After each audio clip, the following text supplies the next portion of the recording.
Éléonore Laloux et Emmanuel Laloux. Éléonore, vous êtes ambassadrice de cette poupée. À quel point êtes-vous fière d'en être l'ambassadrice, de la représenter aujourd'hui? À quel point, selon vous, c'est important qu'elle existe aujourd'hui? Ben, je trouve que cette Barbie qui a une trisomie 21, pour moi, elle a toute sa place parmi toutes les Barbies et en plus elle représente la trisomie 21. Je trouve que c'est hyper important. Oui, on va la regarder grâce à Boris Karlamov qui l'a en main, qui va nous montrer justement à quel point elle est censée bien vous représenter. Boris, montrez-nous. Hop, la voici, cette nouvelle Barbie dite trisomique. Alors à première vue, Aurélie, difficile d'y voir un peu une différence avec les anciens modèles, mais quand on y regarde d'un peu plus près, eh bien on note quelques disparités. C'est en réalité, on l'a dit, une poupée trisomique conçue en collaboration avec l'Organisation américaine du syndrome de Down. C'est l'autre nom de la trisomie 21. Et elle présente donc plusieurs traits physiques associés à la trisomie 21. Tout d'abord, Aurélie, le visage, il est bien plus rond que la Barbie historique. Les oreilles, elles sont bien plus petites. On va essayer de vous montrer ça à l'antenne.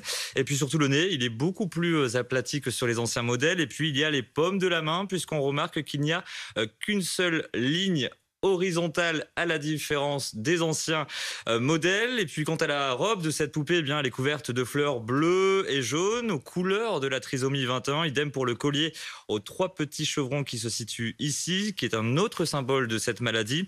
Et regardez, elle porte même des attelles au tibia dont certains enfants trisomiques ont besoin pour soulager leurs chevilles. Oui, faut la montrer, soulevez-la encore un peu plus haut pour qu'on la voit bien. Voilà, on voit ce qu'on appelle les orthèses ou des attelles qui aident en effet à soutenir la cheville. Mais vous n'en aviez pas eu besoin, il me semble, Éléonore Laloux. Je vais poser une question à votre père qui est à côté de vous, Emmanuel Laloux. J'ai vu dans une interview au Parisien, vous disiez, c'est bien que cette Barbie existe et il ne faut pas en faire un cliché. Pourquoi dites-vous ça? Ouais, parce qu'en fait, je pense que l'objet, il est l'inclusion. Et si on passe dans l'exagération, ça va être trop. Et je pense qu'aujourd'hui, c'est assez subtil pour être accepté tout en marquant une différence. Oui, l'idée, c'est que ça puisse peut-être aider à changer les mentalités. Et là, je vais m'adresser à vous, Éléonore. Est-ce que vous pouvez nous raconter votre histoire? Parce que vous, petite, vous avez été harcelée, c'est ça? Harcelé, je crois pas, non. J'ai eu quelques moqueries et quelques maltraitances. C'était quoi? À l'époque, à l'époque du collège et à l'époque de lycée, j'avais fait une lettre de tentative de suicide, tellement que j'avais mal dans ma peau et que je vivais mal ma trisomie 21. Et là, maintenant, je le vis bien. Et qu'est-ce qui fait justement que ça va mieux?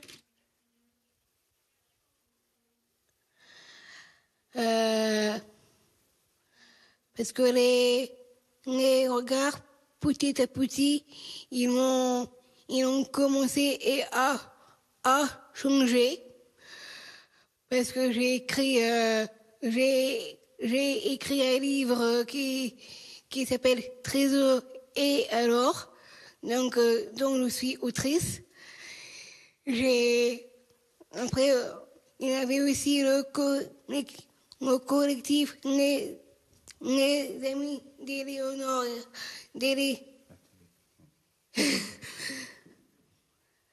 le collectif les amis d'Éléonore, là, les regards ils ont encore changé encore plus. J'ai que des regards positifs. Donc je suis tellement contente. Et après, petit à petit, il y a l'association d'un up. Et après, qui s'est créée il y a 37 ans. Et là, les regards, ils ont encore changé encore et encore. Oui, les regards ont changé et c'est le but de cette Barbie parce qu'il ne faut pas le voir comme, seulement comme un gadget. Emmanuel Laloux, quand votre fille nous raconte qu'elle elle subissait des moqueries, je crois qu'on lui mettait des chewing-gums dans les cheveux, même elle avait dû se couper les cheveux à cause de ce qu'elle subissait, à cause de ce qu'Éléonore subissait. Il y a ce qu'Éléonore vient de nous dire qui est terrible, cette lettre de suicide qu'elle avait écrite. On se dit qu'avec cette poupée qui sera dans la main des petites filles ou des petits garçons, le regard va changer. C'est ça l'espoir. Mais c'est ça l'espoir, effectivement, c'est de changer le regard. Donc effectivement, maintenant, il faudrait que les enfants voient et perçoivent toutes ces différences pour qu'ils puissent les accepter. Et je pense que c'est important qu'on leur montre la différence quand ils sont très jeunes pour qu'adultes, ils soient aussi des adultes avec un regard beaucoup plus ouvert à la différence.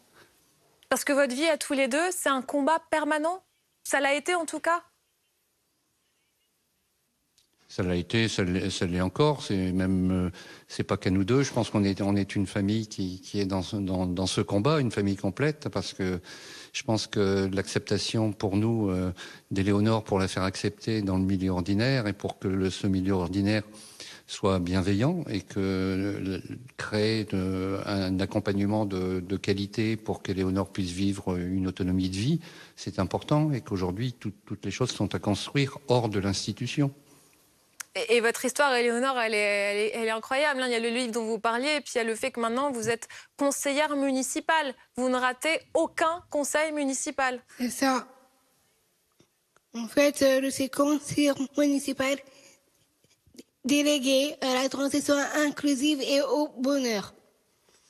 Et pour la transition inclusive, je me bats pour que les personnes qui sont en situation de handicap soient incluses dans la société et qui peuvent être scolarisées, vivent et travaillent dans le milieu ordinaire. Je trouve que c'est important qu'il y ait des personnes qui soient formées en entreprise pour mieux accompagner les personnes qui sont en situation de handicap.